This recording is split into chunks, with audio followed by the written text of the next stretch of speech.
जी जी भाइयों बहनों, अपने अपने कैमरे चालू करेंगे।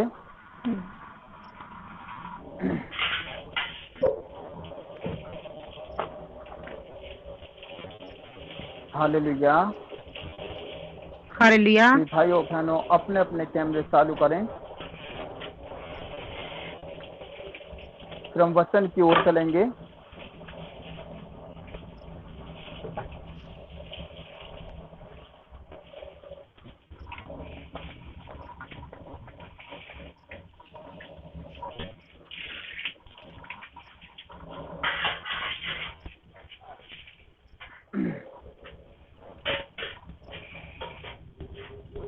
तो देखें भाइयों बहनों, आज क्या होता है कि हम सभी भाई बहन दुआ करते हैं। क्या हम दुआ करते हैं, लेकिन दुआ यानी प्रार्थना हमें किस रीति से करना है और किस रीजन से करना है, किस मकसद को लेके, किस विषयों को लेके हम परमेश्वर के साथ में उसे दुआ कर सकते हैं। आज हम पूरी रीति से जानेंगे, क्योंकि हम दुआ तो करते हैं लेकिन हमारी दुआ का हमें उत्तर क्यों नहीं मिल पाता, उसकी वजह होती है। वो वजह क्या है, आज हम जानेंगे।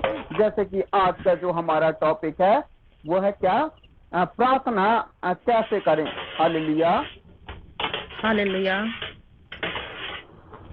जी, आज का जो हमारा टॉपिक है वो है प्रार्थना कैसे करें। भजन संहिता निकालेंगे। जी, भजन संहिता का 32 का 6 पढ़ेंगे।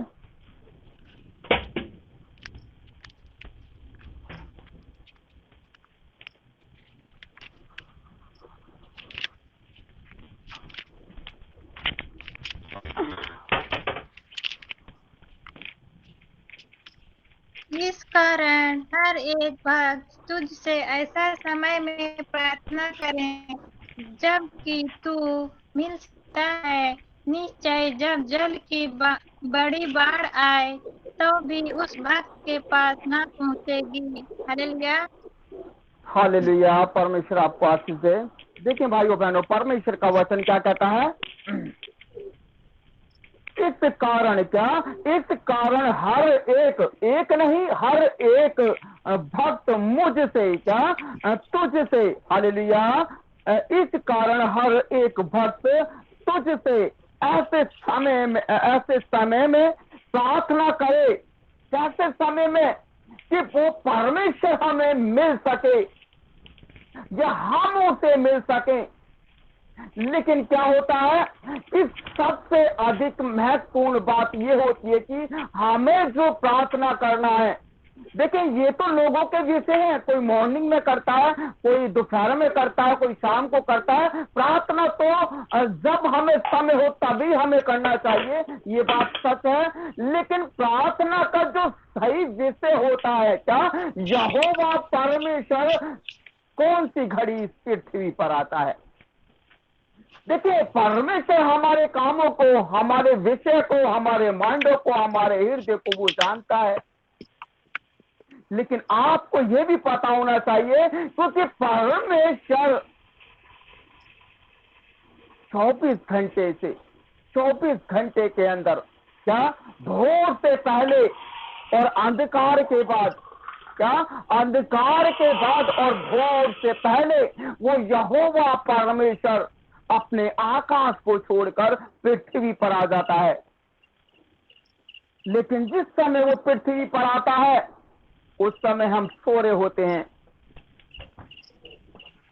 हालेलुया। उस समय हम सो रहे होते हैं, लेकिन उस समय वो हमसे मिलने के लिए आता है, लेकिन हम गहरी नींद में सोए हुए होते हैं। परमेश्वर हमारे पास खड़ा होता है, हमारे घर के अंदर आता है, हमारे परिवार को देख के जाता है, पूरे जगत को वो देख के जाता है। क्योंकि जिस समय परमेश्वर ने आदम को रचा था, क्या आदम को तो आदम से मिलने के लिए वो भोर के समय उसे मिलने के लिए आता था।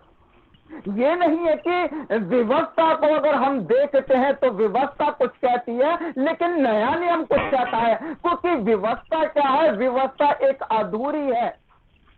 जो पुराना नियम जब हम पढ़ते हैं तो पुराना नियम क्या है, वो अधूरा है। और जो नए नियम में जब हम आते हैं तो यीशु मसीह ने उस व्यवस्था जो अधूरी थी उसको नए नियम में आके उसको पूरा कर दिया। हालेलुया। क्योंकि आदम से मिलने के लिए यहोवा परमेश्वर भोर के समय आया करता था। हालेलुया। क्योंकि रात्रि के बाद और भोर से पहले के इस बीच का समय जो होता है, क्या इस बीच का समय जो होता है, परमेश्वर स्वयं इस पृथ्वी पर आ जाता है। हालेलुया। इसीलिए परमेश्वर का वचन कहता है, इस कारण हर एक भक्त तुझसे ऐसे समय में प्रार्थना करे जबकि तू मिल सकता है। क्या? जबकि तू मिल सकता है। निश्चय जब जल की बड़ी बाढ़ आए तो भी उस भक्त के पास ना पहुंचेगी। कितनी भी बड़ा संकट आ जाए, कितनी भी बड़ी महामारी क्यों ना आ जाए, कितनी भी बड़ी समुद्र की लहरें हमें डुबाने की कोशिश क्यों ना करें, लेकिन वो डुबा ना सकेगी। लेकिन हम जो परमेश्वर के भगत हैं, जो दास हैं, जो विश्वासी उसके पुत्र हैं, दासी हैं, दास हैं, वो समय हमारे फिक्स होना चाहिए। वो टाइम टेबल हमें फिक्स होना चाहिए कि जिस समय हम परमेश्वर को मिल सके और परमेश्वर हमें मिल सके। हालेलुया। ये नहीं कि हमारा माइंड कहीं और है लेकिन लफ्ज कहीं और है। प्रार्थना सभी करते हैं, सभी लोग करते हैं। कोई छोटी करता है, कोई 10 मिनट की, कोई 2 मिनट की, कोई 2-2 घंटे, कोई पूरी नाइट प्रेयर करता है। ये सभी के ऊपर अलग अलग एक डिपेंड होता है। लेकिन एक सही टाइम, जो टाइम फिक्स करना है आपको, वो सही रीति से हमारा वो टाइम फिक्स होना चाहिए। रात को 2 बजे आप ले सकते हैं। अगर सच में परमेश्वर से आपसे बातें करनी है, परमेश्वर को आपको देखना है, परमेश्वर के दर्शन आपको देखने हैं, आप क्या है, रात्रि के बाद और भोर से पहले के समय आप उठें और प्रार्थना करें। क्योंकि जब हम ऐसे समय पे प्रार्थना करते हैं तो देखिए, जैसे कि अभी मेरे परिवार फैमिली में अभी सभी लोग जग रहे हैं। कोई खा रहा है, पी रहा है, सो रहा है, कोई बात कर रहा है, कोई फोन चला रहा है, कोई कुछ कर रहा है, सभी लोग डिस्टर्ब होते हैं। लेकिन उनके बीच में क्या होता है, उन्हीं के बीच में रह के हम प्रार्थना करते हैं। लेकिन हम प्रार्थना तो करते हैं लेकिन हमारा माइंड उधर जाता है जो हमें डिस्टर्ब कर रहा है। लेकिन जब रात्रि के बाद जब सब लोग सोते हैं और भोर से पहले, उस समय यहोवा परमेश्वर इस पृथ्वी पर आता है और उस समय हम जागे हुए होते हैं तो सच में परमेश्वर अपना हाथ हमारे सर पर रख देता है। परमेश्वर हमसे बातें करता है।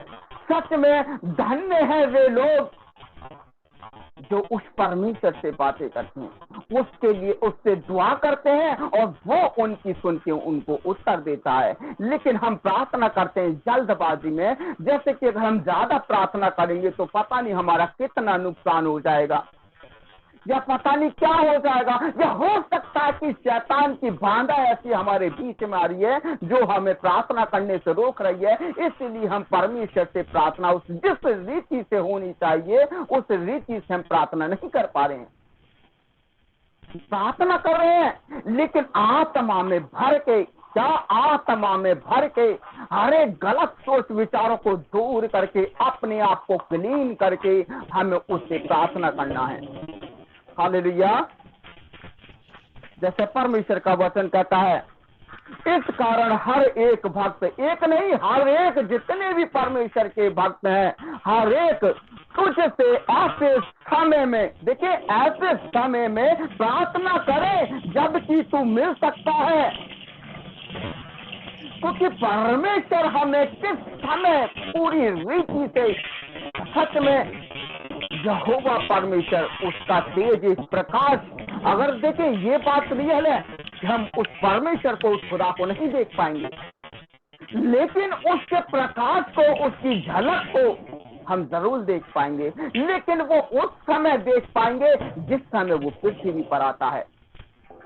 हालेलुया। इसीलिए परमेश्वर का वचन कहता है उस समय प्रार्थना करे जबकि तू मिल सकता है।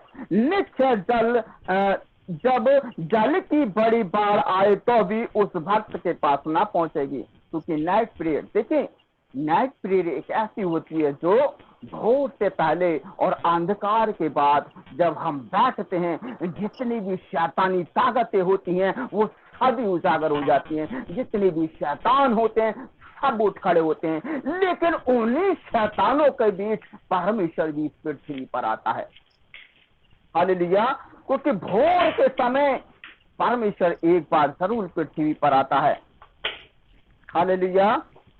इसीलिए हमारा टाइम फिक्स होना चाहिए, हमारा एक टाइम फिक्स होना चाहिए। ये नहीं है कि अगर आपने 7 बजे सवेरे या मॉर्निंग में 5 बजे, ठीक है, एक दिन तो आपने 5 बजे जैसे बोला कि हाँ कल से मैं कंटिन्यू 5 बजे, ज्यादा नहीं तो आधा घंटा मॉर्निंग में परमेश्वर को समय दूंगा या उसको मैं समय दूंगी, लेकिन अगला दिन नेक्स्ट हुआ, ठीक है, आप 5 बजे भी नहीं उठ पाए, आप 5:10 पे उठ पाए, हो सकता है 5:30 बजे उठ पाए, आपने प्रार्थना करी, ठीक है, आप 10-5 मिनट लेट हो गई, लेकिन अगले दिन फिर आप सोच रहे 5 बजे उठूंगा, लेकिन फिर आप 6 बजे उठ रहे हैं।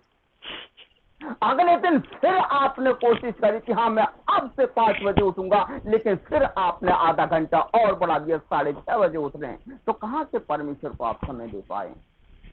हालेलुया। क्योंकि हम जो बोलते हैं वो हमारे लफ्ज की आवाज को सुनता है, क्योंकि हमारे मांगने से पहले वो हमें हमारी सुन के उत्तर देने वाला परमेश्वर है, वो मनुष्य नहीं है कि हम उसको बुलाते रहें और वो ना सुने, नहीं, परमेश्वर है, हम उसके बच्चे हैं। और एक बच्चा अपनी माँ को, अपने बाप को आवाज ना दे और वो ना सुने, ऐसा हो सकता है? नहीं हो सकता। तो सभी सुनते हैं। हालेलुया। इसीलिए भाइयों बहनों, आज हमारे जीवन में प्रार्थना, देखिए सबसे बड़ा क्या है? प्रार्थना। आप वचन पढ़ते हैं, संगति करते हैं, अच्छी बात है, करना जरूरी है, लेकिन प्रार्थनाओं में, देखिए प्रार्थनाओं में हम कमजोर हैं, ये रियल बात है, हम कमजोर हैं, क्योंकि हम उस रीति से प्रार्थना नहीं कर पा रहे हैं जैसा परमेश्वर चाहता है। क्योंकि परमेश्वर यही नहीं चाहता कि हम उससे प्रार्थना ना करें, परंतु परमेश्वर कहता है कि तुम उससे प्रार्थना कर और मैं तुझे इससे भी बड़ी बड़ी और कठिन बातें बताऊंगा जिन्हें तू अभी नहीं जानता है। इसीलिए हमें प्रार्थना करना बहुत जरूरी है, और वो प्रार्थना का एक हमारा एक दिन का टाइम फिक्स कर लें, एक टाइम टेबल फिक्स कर लें। ये नहीं कि अब मॉर्निंग में जैसे मन नहीं करा शाम को कर लेंगे, दोपहर को कर लेंगे, टाइम नहीं देना है, परंतु उसके लिए आपको रेडी होना है, आपको तैयार होना है प्रार्थना करने के लिए। क्योंकि जिस समय हम एक समय देते हैं, बेशक हम खुदा के सामने इस विषय को नहीं रखते, लेकिन परमेश्वर हमारे मनों की बातों को जानता है। हालेलुया। इसीलिए भाइयों बहनों, हमें उसी रीति से प्रार्थना करना है। मरकुस 1:35 निकालेंगे, नए नियम में जाएंगे, मरकुस 1:35 पढ़ेंगे।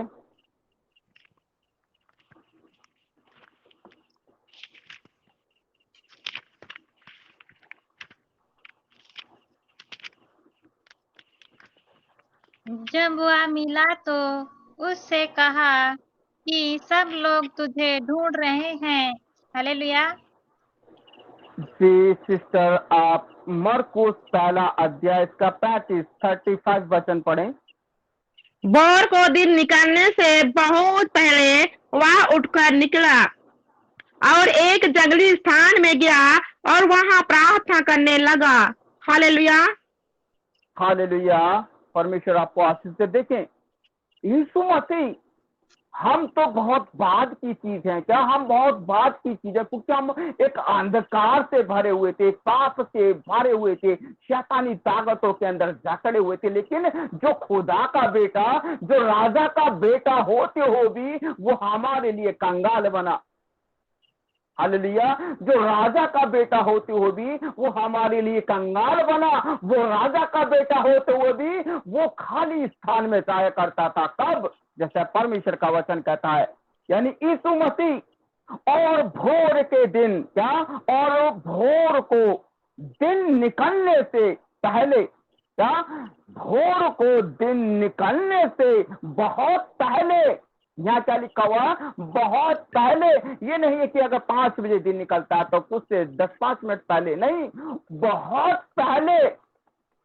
यानी वो समय कौन सा था? यही जिसकी चर्चा मैं अभी आपके साथ कर चुका हूं, क्योंकि रात्रि के बाद भोर से पहले का जो समय होता है वो समय है ये, क्योंकि उस समय ही यीशु मसीह ज्यादातर परमेश्वर के सामने खड़ा होके अपने घुटनों के बल प्रार्थना किया करता था, क्योंकि यीशु मसीह की प्रजा वो आराम से सोया करती थी, क्योंकि जितनी भी भीड़ यीशु मसीह के साथ थी वो क्या था, उस रीति से वो विश्वास नहीं कर पाते थे। लेकिन हाँ, उनको ये पता था कि हाँ, यीशु मसीह हमारे जीवन में कार्य कर रहा है, एक अद्भुत कार्य कर रहा है। हालेलुया। लेकिन भाइयों बहनों, वो उस रीति से अपने आप के अंदर इतने स्ट्रांग नहीं थे।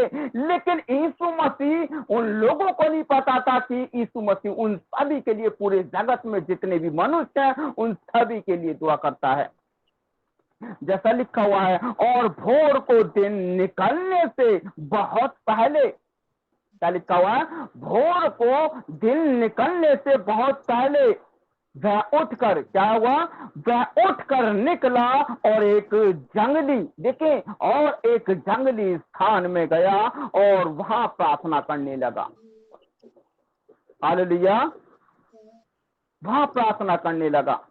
देखिए, अगर आप फैमिली है, परिवार है, या कुछ भी है, कैसा भी है, अगर आप डिस्टर्ब हो रहे हैं, क्योंकि परमेश्वर का वचन एक जगह यहां भी कहता है कि अपनी कोठरी में जा और द्वार बंद कर। द्वार बंद करने का मतलब क्या होता है? कि आपका गेट खुला हुआ है, आप बैठ गए, लेकिन कोई व्यक्ति आ रहा है, कोई बाहर का आ रहा है, आपको डिस्टर्ब कर रहा है। क्या खा रहे हो, क्या पी रहे हो, कैसे सो रहे हो, कहाँ जा रहे हो, कैसा समय बीता, आप प्रार्थना कर रहे हो, आप उससे भी बात कर रहे हो, परमेश्वर से भी बात कर रहे हो, उससे भी बात कर रहे हो। ये विषय हमारे जीवन में नहीं होना चाहिए, क्योंकि ऑलरेडी जैसा परमेश्वर क्या कहता है, अपनी कोठरी में जा और द्वार बंद कर। क्या कहता है? द्वार बंद कर, ताकि कोई आपको डिस्टर्ब ना कर सके। लेकिन जो गुप्त ये ना देखे कि मैं सिर्फ अकेला हूं, मुझे कोई नहीं देख रहा, मेरी प्रार्थना का मुझे जवाब नहीं मिल रहा, लेकिन सच में परमेश्वर जो हमें गुप्त में देखता है उसका प्रतिफल हमें देता है। हालेलुया। लेकिन ऐसे कपटियों के सामान उनके सामने ना जाएं, जो लोग चिकनी चिपड़ी बातें करते हैं। हालेलुया। जैसा परमेश्वर का वचन कहता है, और भोर को दिन निकलने से बहुत पहले वह उठकर निकला और एक जंगली स्थान में गया और वहां प्रार्थना करने लगा। हालेलुया। हालेलुया। इब्रानियों निकालेंगे हम,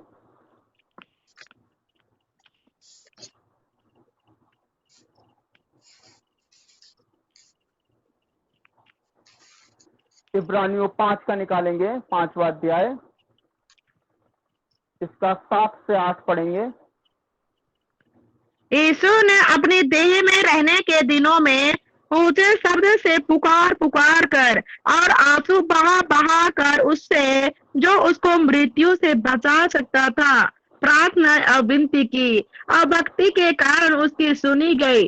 पुत्रा होने पर भी उसने दुख उठा उठा कर आज्ञा मानी सीखी। हालेलुया। हालेलुया। परमेश्वर आपको आशीष दे। देखिए भाइयों बहनों,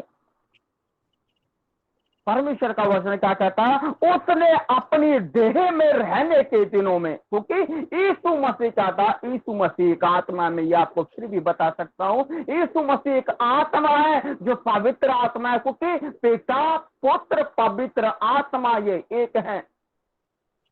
हालेलुया।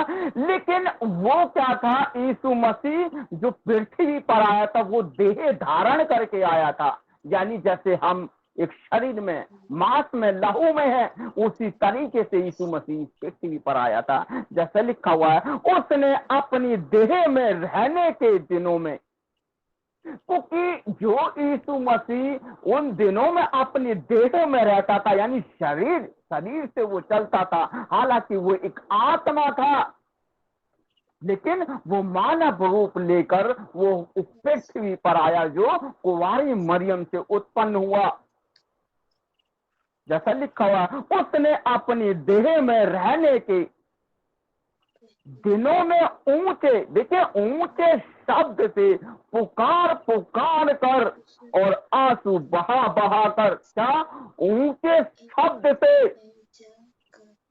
पुकार पुकार कर और आंसू बहा बहा कर उससे जो उसको, देखिए उससे, किससे, उस खुदा से जो उसको मृत्यु से बचा सकता था। केवल यहोवा परमेश्वर ही है जो हमें मृत्यु से बचा सकता है। इसलिए यीशु मसीह ने क्या किया कि उसने आंसू बहा बहा कर जो उसको मृत्यु से बचा सकता था, प्रार्थना और विनती की और भक्ति के कारण उसकी सुनी गई। लेकिन हम बहुत बिजी हैं, समय नहीं है, ना ही आंसू निकल रहे, ना ही इस ढंग से प्रार्थना कर पा रहे, तो हमारी प्रार्थनाओं का उत्तर हमें क्यों नहीं मिल रहा? वो इसी कारण नहीं मिल रहा, वो इसी कारण हमारा प्रार्थना का उत्तर नहीं मिल रहा, क्योंकि यीशु मसीह, देखें वचन आप पढ़ सकते हैं, मैं अपने मुंह से नहीं कह रहा, परंतु परमेश्वर का जो वचन कहता है वही मैं आपके सामने रखता हूँ। क्योंकि आप वचन देख सकते हैं इब्रानियों 5 का, इसका जब हम 7 पढ़ेंगे, इब्रानियों 5 का 7 पढ़ेंगे तो परमेश्वर का वचन क्या कहता है? उसने अपनी देह में रहने के दिनों में ऊंचे शब्द से, क्या ऊंचे शब्द से पुकार पुकार कर और आंसू बहा बहा कर उससे, क्या उससे, किससे, उस यीशु मसीह ने आंसू बहा बहा कर उससे, उस खुदा से जो उसको मृत्यु से बचा सकता था, प्रार्थना और विनती की और भक्ति, देखिए भक्ति के कारण उसकी सुनी गई। लेकिन आज हमारे जीवन में देखिए प्रार्थना है, ये नहीं है कि हम कोई भी प्रार्थना नहीं करता, लेकिन प्रार्थना का सही रीजन, एक महत्व क्या हमारे जीवन में होना चाहिए ताकि परमेश्वर हमारी प्रार्थनाओं को सुने। हालेलुया। भाइयों बहनों, सच में यीशु मसीह ने जैसा जीवन जिया था, कभी कभार मेरे मन में भी ऐसा ख्याल आता है कि परमेश्वर सच में उस आत्मा को उड़ेल दे, उस आत्मा को ऐसी उड़ेल दे कि मैं एक पॉइंट भी या एक बाल बराबर भी मैं संसार के अंदर ना जाऊं। हालेलुया। जितना बड़ा एक बाल होता, बाल के बराबर भी मैं संसार के अंदर ना जाऊं, उसकी अभिलाषाओं के अंदर ना जाऊं, परंतु इतना शुद्ध और पवित्र हो जाऊं कि सच में मैं तुझे अपनी आंखों से देख सकूं। हालेलुया। इसीलिए भाइयों बहनों, हमें आत्मा में भरना और एक सही रीति से प्रार्थना करना हमारे जीवन में होना बहुत जरूरी है, क्योंकि हम प्रार्थना नहीं कर पा रहे हैं। देखिए प्रार्थना उस रीति से नहीं कर पा रहे हैं, किस रीति से, जिस रीति से हमारे जीवन में प्रार्थना होनी चाहिए। और पुत्र होने पर भी देखिए अगला वचन क्या कहता है, जब हम 7 का भी हमने पढ़ा और 8 का वचन क्या कहता है कि और पुत्र होने पर भी उसने दुख उठा उठा कर आज्ञा माननी सीखी। लेकिन हम पेट में दर्द हो गया, माइंड डिस्टर्ब हो रहा है, सो गए, आज तबीयत सही नहीं है, आज नहीं कर रहे प्रार्थना, आज मूड ठीक नहीं है, आज संगति में नहीं जा रहे, कल जाएंगे, परसों जाएंगे, ऐसा जीवन है। देखिए एक जो मैं आपको एक बड़ी बात बताने के लिए जा रहा हूं, स्वर्ग हर किसी के लिए नहीं है, स्वर्ग हर किसी के लिए नहीं है, लेकिन हाँ हर किसी के लिए नरक तैयार है। वो इसलिए तैयार है क्योंकि वो अपने जीवन में पवित्र नहीं है। देखिए यीशु मसीह, इस विषय को शायद मैंने आपसे आपके सामने 1-1.5 महीना हो गया, तब मैंने इस विषय को रखा था, शायद आपको याद आ जाए। देखिए यीशु मसीह खुदा का बेटा था, ठीक है, यीशु मसीह खुदा का बेटा था, लेकिन आज्ञा तो यीशु मसीह ने पूरी रीति से परमेश्वर की मानी, लेकिन आज्ञा तो हमारे सामने है, हमारे हाथों में है, हमारे घर में है, हमारे पास में है, हमारे साथ में, लेकिन हम उसकी आज्ञा का पालन क्यों नहीं कर पा रहे हैं? संसार में तो यीशु मसीह भी आया था। क्या संसार में एक संसारिक जीवन, जो कहते हैं संसार में, इस जगत में जैसा हमारा जीवन है शरीर में रह के, उस यीशु मसीह ने भी जिस संसार के अंदर, जिस जगत के अंदर हम रह रहे हैं, यीशु मसीह भी आपको पता है इस पृथ्वी पर रह के गया है वो। हालेलुया। लेकिन उसने कोई भी पाप नहीं किया, कोई भी बुराई नहीं की, इसलिए उसको वापस इसलिए उसको वापस स्वर्ग में उठा लिया गया। हालेलुया। लेकिन देखिए यहाँ एक और बात हमें समझने को मिलती है, लेकिन यीशु मसीह से पहले यीशु मसीह से पहले परमेश्वर ने उस शैतान इब्लिस को बनाया था। यीशु मसीह से पहले, यीशु मसीह बाद में आया है। वो शैतान जिसने उस आदम को और उस आदम की पत्नी हवा को बहका दिया था, पर उन्होंने पाप किया, लेकिन आदम वो स्वर्ग में नहीं गया। आप सोच रहे हो स्वर्ग में गया? वो मृत्यु की ओर गया, क्योंकि उसने पाप किया था। लेकिन यीशु मसीह ने कोई भी पाप नहीं किया, इसलिए उसको स्वर्ग में उठा लिया गया।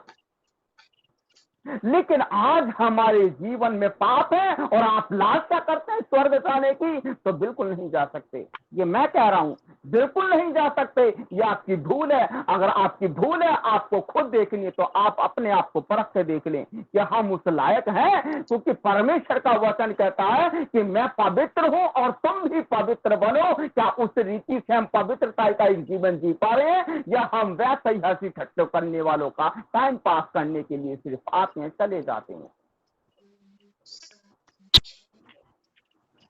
हालेलुया।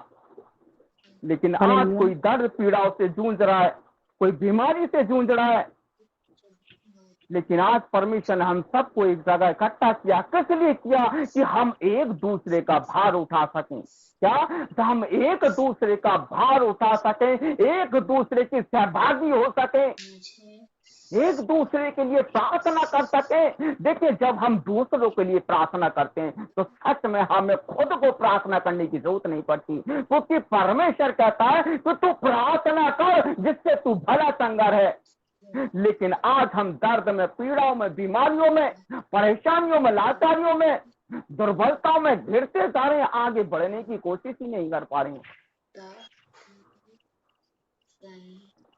भाइयों बहनों, देखिए, समस्या सबके पास होती है। समस्या यीशु मसीह के पास भी थी। कितनी बड़ी समस्या से मैं तो धन्यवाद करता हूँ यीशु मसीह का। सच में आज लोग इस पृथ्वी पर होता, क्योंकि सच में जो पहले के लोग थे, जो यीशु मसीह के साथ रहते थे, यीशु मसीह को देखते थे, उसको छूते थे, उससे बात करते थे, सच में वो लोग कितने धन्य होंगे। लेकिन आज यीशु मसीह क्या है? हम उसको देख नहीं सकते, उसको अपने हृदय से एक प्रेम से महसूस कर सकते हैं कि हाँ, वो हमारे बीच में है। हालेलुया। कि हाँ, वो हमारे बीच में है, ये हमारा विश्वास है। क्योंकि यीशु मसीह पहले क्या था? एक मनुष्य था। जैसे आप मुझे देख रहे हैं और मैं आप लोगों को देख पा रहा हूं, लेकिन यीशु मसीह अब क्या है? मनुष्य नहीं है, वो आत्मा है। हालेलुया। इसलिए भाइयों बहनों, परमेश्वर का वचन क्या कहता है? उसने अपनी देह में रहने के दिनों में ऊंचे शब्द से पुकार कर और आंसू बहा कर जो उसको मृत्यु से बचा सकता था, प्रार्थना और विनती की, और भक्ति के कारण, देखिए, भक्ति के कारण उस खुदा ने, जबकि खुदा ने उसको भेजा है, उसके कारण उसकी सुनी। अगर चाहता यीशु मसीह जरा सी भी मिस्टेक कर देता, तो यीशु मसीह भी स्वर्ग नहीं पहुंच पाता। लेकिन हम तो गलती पे गलती, मिस्टेक पर मिस्टेक, आए दिन मिस्टेक ही मिस्टेक, तो कैसे स्वर्ग जा सकते हैं? नहीं जा सकते हैं।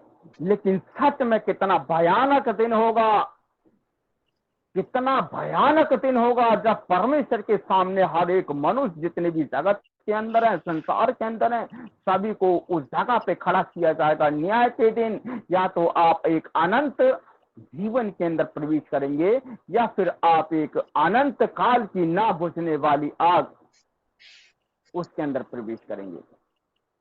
अभी तो कर ले आपको जो करना है वो कर ले, जैसा करना वैसा करे। लेकिन परमेश्वर तुम्हारी बातों का, तुम्हारे लफ्जों का, तुम्हारे होठों का, तुम्हारी जीभ का, तुम्हारे काम का, तुम्हारे चाल चलन का, तुम्हारे विश्वास का, तुम्हारी रूह का, दिलो दिमाग का, हर चीज का परमेश्वर न्याय करेगा। याद रखना। आज हम प्रार्थना कैसे कर रहे हैं, कैसे नहीं कर पा रहे हैं, क्या रीजन है, किस वजह से नहीं कर पा रहे हैं, क्यों आगे नहीं बढ़ पा रहे हैं, इस परमेश्वर इस विषय को भी आपके सामने रखेगा। क्योंकि परमेश्वर कहता है कि यदि जो मेरे भेजने वाले को ग्रहण करता है, देखिए, यदि जो मेरे भेजने वाले को ग्रहण करता है वो मुझे ग्रहण करता है, और जो मेरे भेजने वाले को तुच्छ जानता है वो मुझे तुच्छ जानता है। परमेश्वर का वचन क्या कहता है? और पुत्र होने पर भी, देखें, यीशु मसीह क्या था? उस परमेश्वर का पुत्र था, और पुत्र होने पर भी उसने दुख उठाकर आज्ञा माननी सीखी। लेकिन हम कुछ भी दुख नहीं उठा पा रहे हैं, कोई भी तकलीफ नहीं उठा पा रहे हैं। बस हंसी ठट्टा, बुराई, घृणा, बस यही हमें अच्छा लग रहा है। लेकिन ये बातें तो हमारे मुंह से भी नहीं निकलनी चाहिए। सच बात तो यह, क्योंकि कल का जो वचन था, परमेश्वर का वचन, आप सबों तक पहुंच रहा है। याद रखना, एक गहराई से परमेश्वर का वचन आपके हृदय को छू रहा है, ये मेरा विश्वास है। लेकिन छूने के बाद भी आप उससे दूर भाग रहे हैं, तो ये आप मिस्टेक कर रहे हैं, जिसका आपको लेखा देना पड़ेगा।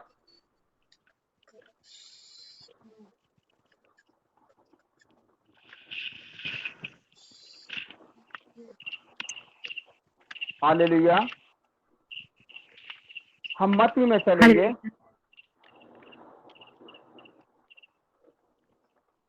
मत्ती 5 का 21 से 24 पढ़ेंगे।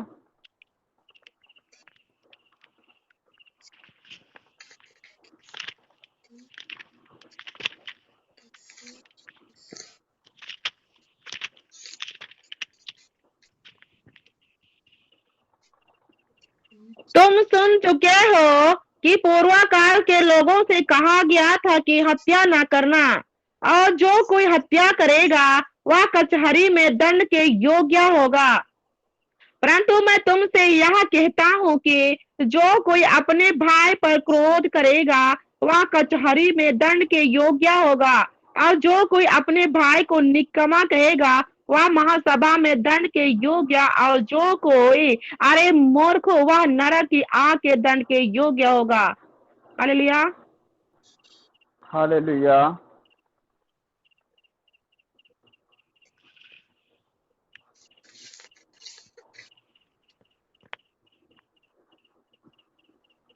सिस्टर कौन सा पढ़ा आपने? मत्ती 5 का 21, 22, 23, 24 भी पढ़े। इसलिए यदि तू अपनी भेंट विधि पर लाए और वह तू स्मरण करे कि तेरे भाई के मन में तेरे लिए कुछ विरोध है, तो अपनी भेंट वही विधि के सामने छोड़ दे, और जाकर पहले अपने भाई से मेल मिलाप कर, तब आकर अपनी भेंट चढ़ा। हालेलुया। हालेलुया। परमेश्वर आपको आशीष दे। देखिए, परमेश्वर का वचन क्या कहता है? तुम सुन चुके हो कि पूर्व काल के लोगों से कहा गया था। क्या? पूर्व काल के लोगों से कहा गया था कि हत्या ना करना। क्या? हत्या ना करना, और ना कोई हत्या करके वह कचहरी में दंड के योग्य होगा। क्या? कोई हत्या करेगा वह कचहरी में, क्योंकि कचहरी क्या है? ये फिर से मैं आपको बताना चाहता हूँ कि हमारा जो खुदा है वो क्या है? हमारा जो खुदा है, परमेश्वर जिसको हम कहते हैं, जिसको ईश्वर कहते हैं, वो एक क्या है? वो जज है। क्या वो जज है और यीशु मसीह क्या है, वो हमारा वकील है। और हम कौन है? हम मुजरिम हैं, हम पापी हैं। लेकिन जब एक मुजरिम को उस कचहरी के अंदर पेश किया जाएगा तो समझ लेना उसका रिजल्ट क्या होगा। हालेलुया। वो है कचहरी। जैसे एक मुजरिम को आपने कोर्ट देखेंगे जहाँ फैसला सुनाया जाता है, जहाँ सजाएं सुनाई जाती हैं, वो वैसा ही उस जगह पर है। लेकिन यहाँ तो आप पैसा दे देंगे, चांदी दे देंगे, दौलत दे देंगे, मकान बेच देंगे, दुकान बेच देंगे, कुछ भी बेच देंगे, आप अपनी रिहाई करवा लाएंगे, आप छूटे जाएंगे। लेकिन वहां से उस परमेश्वर से छूटने के लिए आप परमेश्वर के लिए क्या लेके जाओगे? क्या वहां से वापस आ सके? क्या लेके जाओगे? कुछ है आपके पास? कुछ नहीं है आपके पास। आपके पास जो है वो क्या है? कर्म और एक विश्वास। ये हमारे जीवन में होना चाहिए। क्या?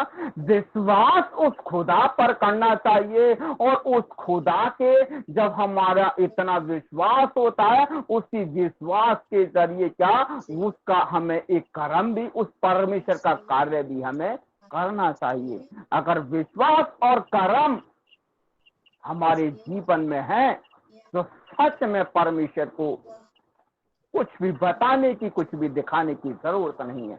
परमेश्वर अपने हृदय से हमें लगाएगा और उस दरवाजे के अंदर भेज देगा जहां हमें भूख नहीं लगेगी, प्यास नहीं लगेगी, कुछ नहीं होगा, रोना नहीं होगा, पीटना नहीं होगा, चीखना नहीं होगा, चिल्लाना नहीं होगा।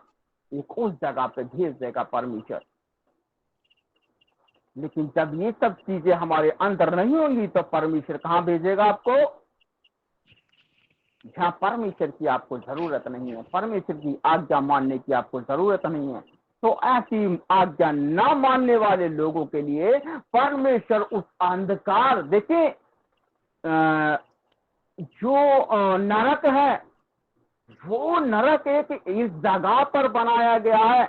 नरक और स्वर्ग, नरक और स्वर्ग आप क्या सोच रहे हैं कि एक ही जगह पर है? स्वर्ग तो वो जगह है जो पवित्र है, लेकिन उस स्वर्ग से आप बाहर आएंगे तो आपको अंधकार मिलेगा, अंधेरा ही अंधेरा मिलेगा।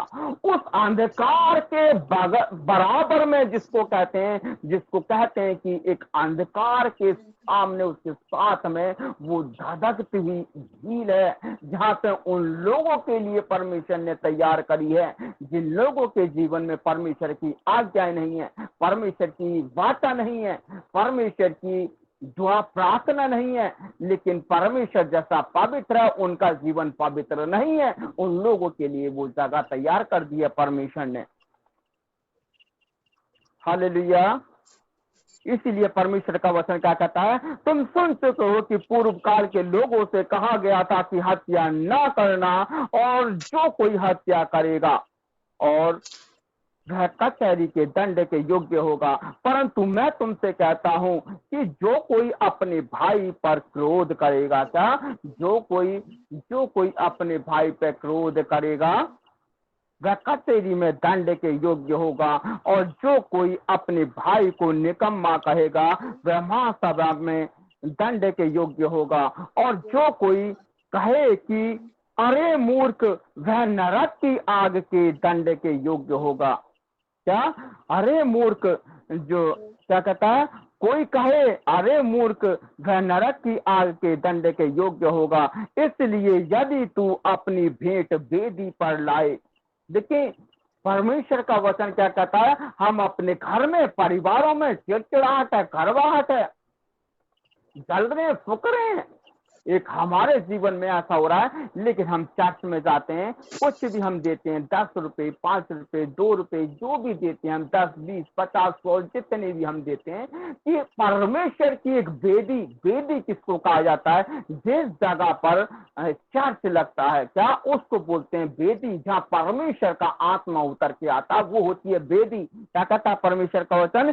इसलिए यदि तू अपनी भेंट, हमारी भेंट क्या होती है, जो भी हमारा दान दसवां जैसा भी होता है, जैसा हम चर्च में देते हैं, किसी गरीब लोगों के लिए देते हैं या किसी पास्टर वगैरह के लिए हम कुछ भी देते लेते हैं, या आपको खुद को पता होगी। परमेश्वर का वचन कहता है इसलिए यदि तू अपनी भेंट वेदी पर लाए, क्या, यदि तू अपनी भेंट, क्योंकि परमेश्वर को आप क्या भेंट करना चाहते हैं, क्या परमेश्वर को आप क्या भेंट करना चाहते हैं, इसलिए यदि तू भेंट वेदी पर लाए और वहां तू स्मरण करे, क्या, वहां तू स्मरण करे कि मेरे भाई के मन में मेरी, क्या, मेरे भाई के मन में मेरी ओर से कुछ विरोध है, क्या, मेरी ओर से कुछ विरोध है, तो अपनी भेंट वेदी, क्या, अपनी भेंट वहीं, क्या, अपनी भेंट वहीं वेदी पर छोड़ दे। क्या कहता है परमेश्वर का वचन, वेदी के सामने छोड़ दे और जाकर पहले अपने भाई से मेल मिलाप कर तब आकर अपनी भेंट चढ़ा। हालेलुया। इसीलिए भाइयों बहनों, सच में परमेश्वर, आज हम दुआ कर रहे हैं, प्रार्थना कर रहे हैं, लेकिन हम अपने घर परिवारों में भी, फैमिली में भी, चाहे जिसके साथ रह रहे हैं, चाहे बाहर हैं, कहीं भी हम जॉब कर रहे हैं, काम कर रहे हैं, किसी से बातचीत कर रहे हैं, अगर किसी के भी प्रति, किसी के लिए कोई कड़वाहट है या कोई बुराई है, घृणा वाली बातें, तो आप उन्हें क्षमा करें और अपनी भेंट उस वेदी पर लेके जाएं, जहां वेदी पर परमेश्वर आपका इंतजार कर रहा है और परमेश्वर आपकी भेंट को स्वीकार कर ले। हालेलुया।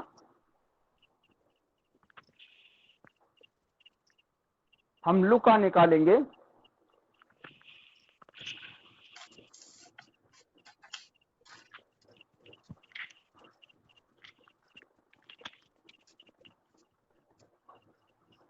जी, लूका का 17 का 3 से 4 पढ़ेंगे।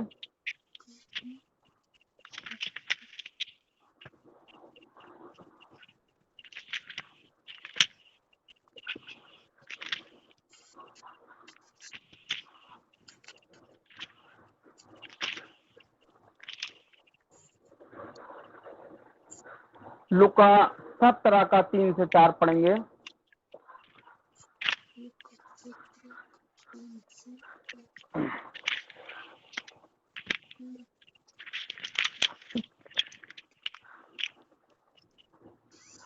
सचेत रहो, यदि तेरा भाई अपराध करे तो उसे समझा, और यदि पछताए तो उसे क्षमा कर। यदि दिन भर में वह 7 बार तेरा अपराध करे और 7 बार तेरे पास फिर आकर के मैं पछताता हूँ, तो उसे क्षमा कर। हालेलुया। हालेलुया। परमेश्वर आपको आशीष दे। ठीक है भाइयों बहनों, परमेश्वर का वचन क्या कहता है, सचेत रहो, यदि तेरा भाई अपराध करे तो उसे समझा, क्या, उसे समझा, और यदि पछताए, क्या, और यदि पछताए तो उसे क्षमा कर।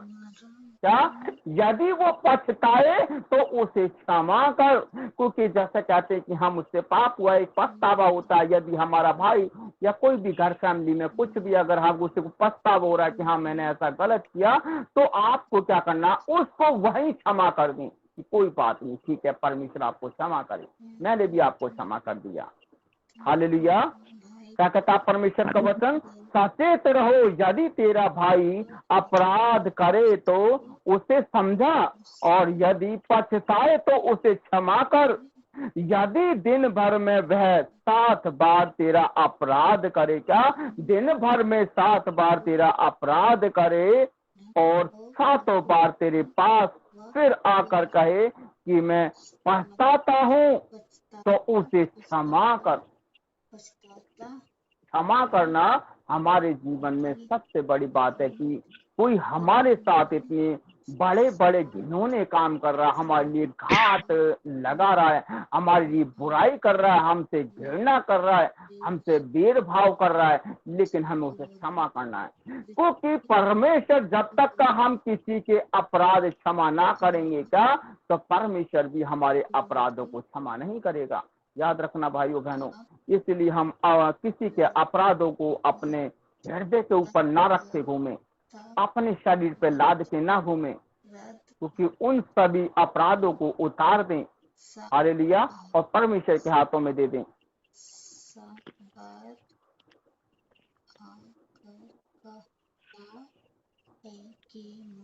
मत्ती में ही रहेंगे, इसका मत्ती 7:2 पढ़ेंगे, ये हमारा लास्ट वचन है।